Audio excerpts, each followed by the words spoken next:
just such an eruption of the earth 1 million or more years ago was born Japan, land of the little people who grew to believe that in blood and iron lay the shortcut to greatness. Land of philosophies and religions stranger than their names, like Bushido, the medieval code of slicing a victim with a samurai sword. Hako Ichiu, which means the four corners of the world under a Japanese roof.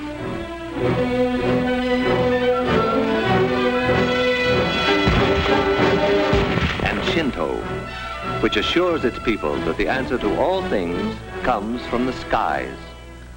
The truth of that one they were to discover. Old Japan was primitive. The history of the new Japan is a story of successful copying. On a tradition of peace and love of the soil, the new Japan suddenly turned its back and copied our locomotives, our planes, our great ocean-going liners. Even Tokyo might have been transplanted bodily from the Western world.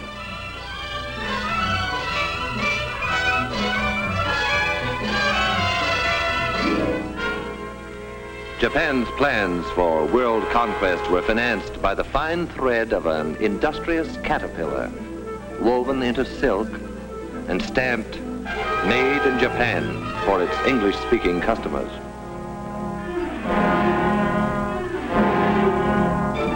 Soft silk sent away for hard scrap iron to be forged into weapons and returned to us eventually in hate.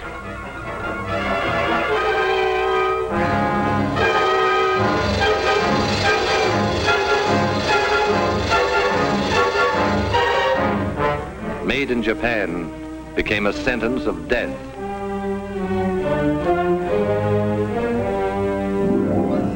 How will it end for the little people who wanted to enslave the world? The answer to that was to come, like the answer to all things, from the skies. Only when it came, it was to be stamped, "Made in America," as it was, for instance, on Doolittle Day,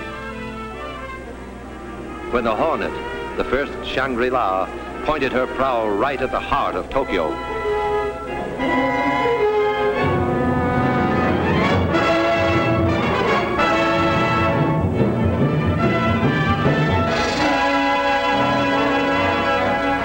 This was the first brief answer to Japan that came from the skies. It was not to be the last. General Doolittle vowed, "We're going back to Tokyo, and we shall go in full array and with mighty allies." A weapon was ready.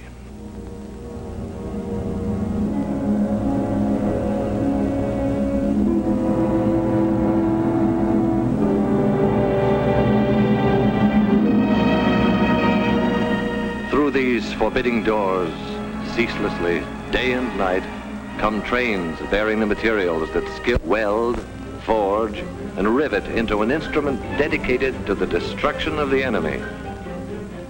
This is only one of many plants that one day appeared where just the day before, it seemed, was pasture lands, or the place where they were building washing machines. When the workers reported for the first time, few of them guessed the exact nature of what they were building. They knew that a giant plane would result, but beyond that, it was largely conjecture. But then the day came, inevitably, when the pieces of their jigsaw began to fit together. The day when the mountains of material and the millions of man-hours all combined to confirm the assembly line rumor, the washroom gossip, and their honest-to-God American curiosity. They were building the mightiest aircraft in history. They were building a plane for the Army Air Forces that would reduce the huge fortresses and liberators to medium bombers. They were building the Boeing-designed B-29 Super Fortress. And this is how they built it. Enough aluminum is stored here to lay a silver carpet over every street in Tokyo. Aluminum sheet to be brought to life by these machines and the workers who operate them. They give it shape and personality. Their stamping machines, their presses, lathes and drills, coax it and pound it and pierce it into the multiple patterns prescribed in 50 tons of blueprints. It was bauxite a month ago, dead in the ground. Miners dug it out of the Arkansas hills. And then in some distant factory, bauxite came in at one end, an aluminum sheet rolled out the other. One day from now, in the stratosphere above the clouds, it will mirror the sun. In a month, out of the ground and into the sky. These will be the wings to take it there. From the confusion of manpower and equipment within this massive jig will emerge the fabulous 117, a wing of completely new design, which will carry more weight, faster and higher than any other wing. The jigs themselves, the fixtures and the tools were designed so that unskilled workers could be expert with them in a week, whether they were farmers or clerks, cotton pickers or housewives, salesmen or ex-soldiers. The wing is of awesome weight and dimension, yet a girl can lift it with about the same effort that she would need to adjust the flower in her hair. Space and the handling of bulky parts have always been problems in assembly production. The engineers who designed this plant solved both problems at once with a few strokes on their drafting boards. They moved traffic to the ceiling. Thus, they allowed workers more time at machines and machines more time at work.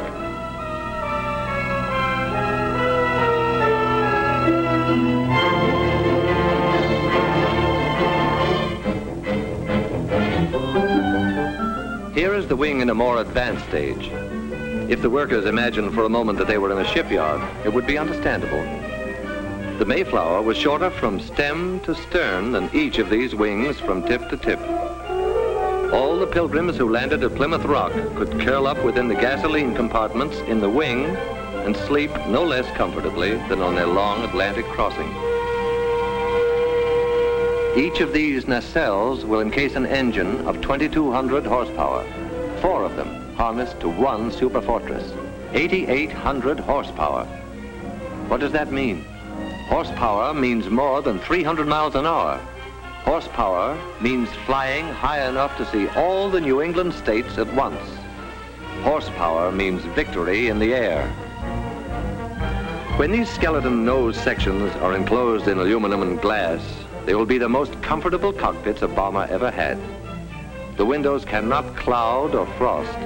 The pilot's instrument panel is less complex than the dashboard of an automobile. Soundproofing allows talk without the interphone. And because the entire compartment is a pressurized tank, the air remains practically constant from prairie level to the rarefied atmosphere over the Himalayas.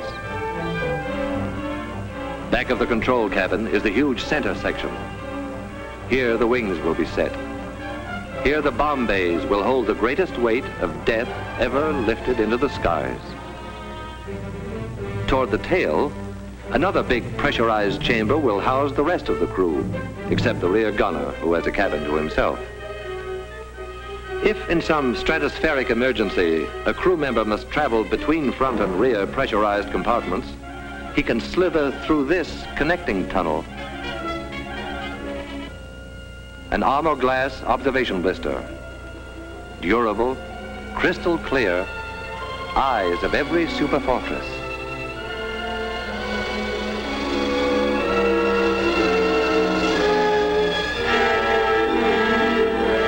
The prefabricated sub-assemblies are manufactured by other contractors and shipped to this plant by the carload.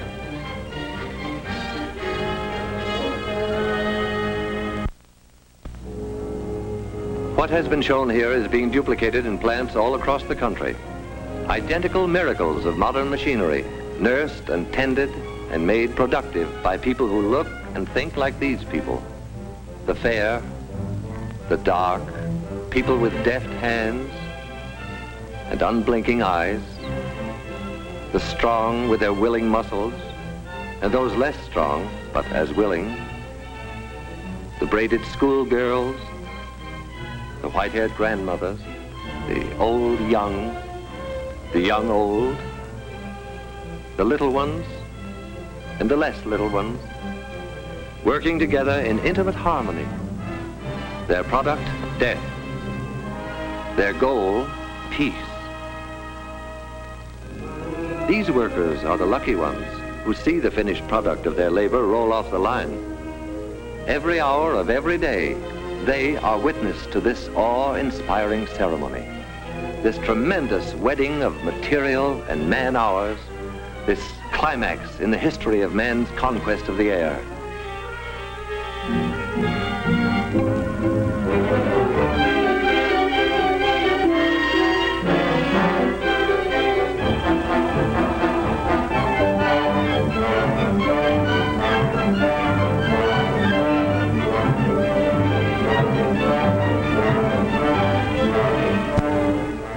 But what of the others who helped, however remotely, to create an aerial weapon they have never seen?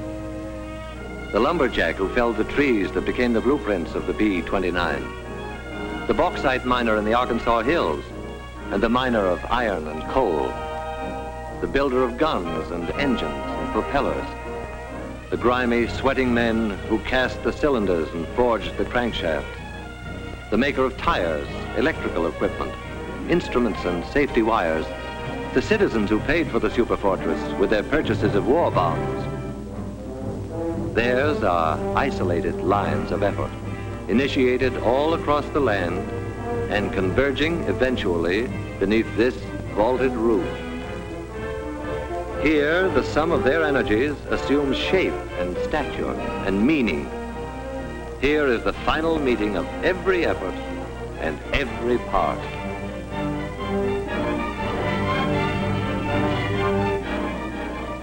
A bold insignia will proclaim to the enemy that this is the proud new weapon of the United States Army Air Forces.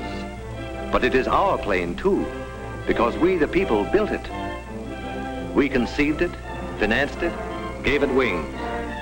We powered it and armed it, and our sons and brothers fly it. The function of the people's superfortress is to break the race who turn their backs on reason, to spin them around to face the peaceful way of living. It is the people's answer to all the sneak raids, all the death marches, all the stabs in the back. It is our memorial to the fighting men who were not afraid to die, who bought with their lives the time we needed to make the weapons to win the war. Like this weapon, which 50 hours after its tests will be landing in India or China or some other faraway Shangri-La to regain its breath before the final assault for which the people destined it. Within the plant, work proceeds, but the workers cock their ears for a sound that regularly drowns the clatter of their tools. It is more than a sound. It is a song. This is the song they hear.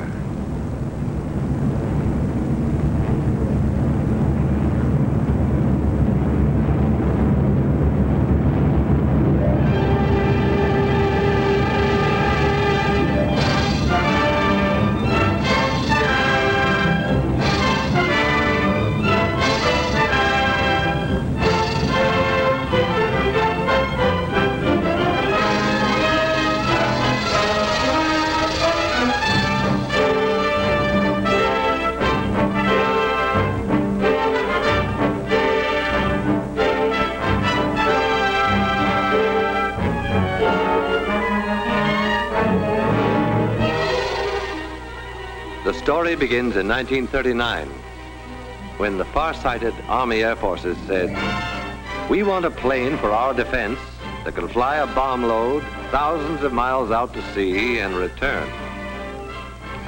After 6 months' work, there was a tiny model which spent the next 6 months in a wind tunnel. And then there was a full-scale model which was subjected to every punishment man could devise for it.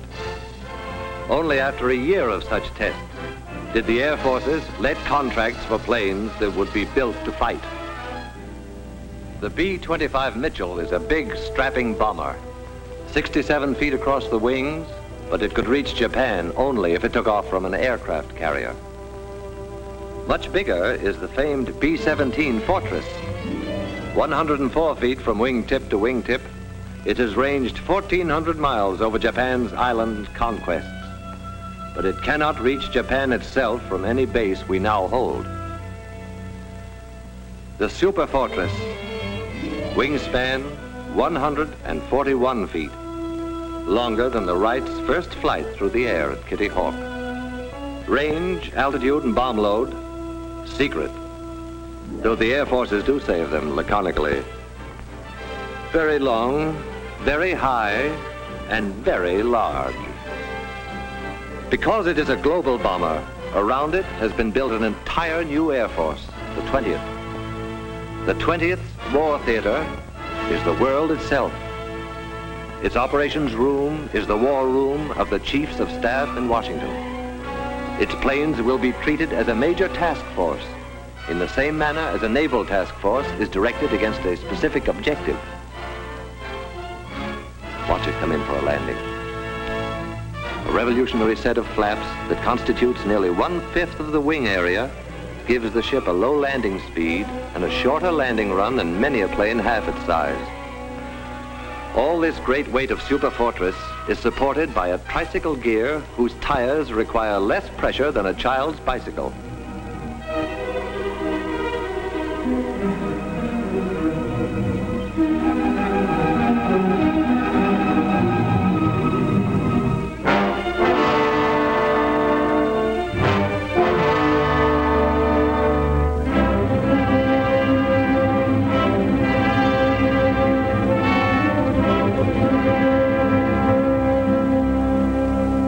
Somewhere in Western China, 500,000 nameless people wrote their magnificent chapter in the saga of the Superfortress.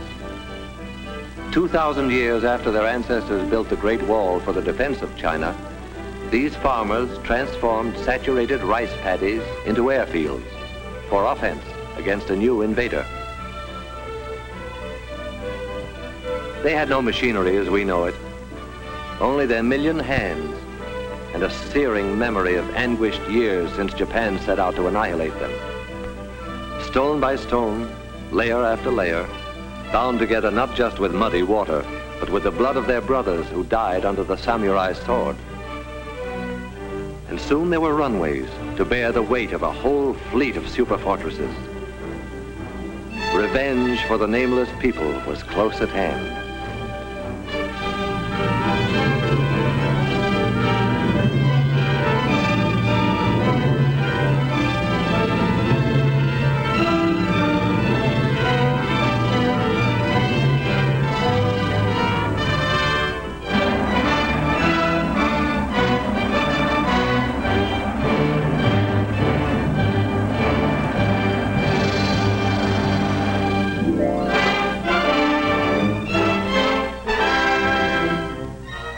Even in China, land of miracles, the arrival of the Superfortress is an occasion for everyone to turn out in curiosity and in welcome.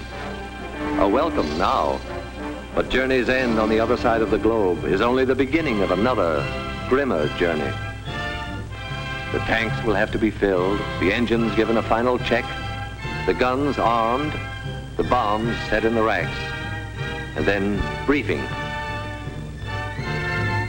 And the assembled airmen will listen to words that a few years ago would have been fantastic, but today roll casually off a briefing officer's lips. The target, gentlemen, is Japan.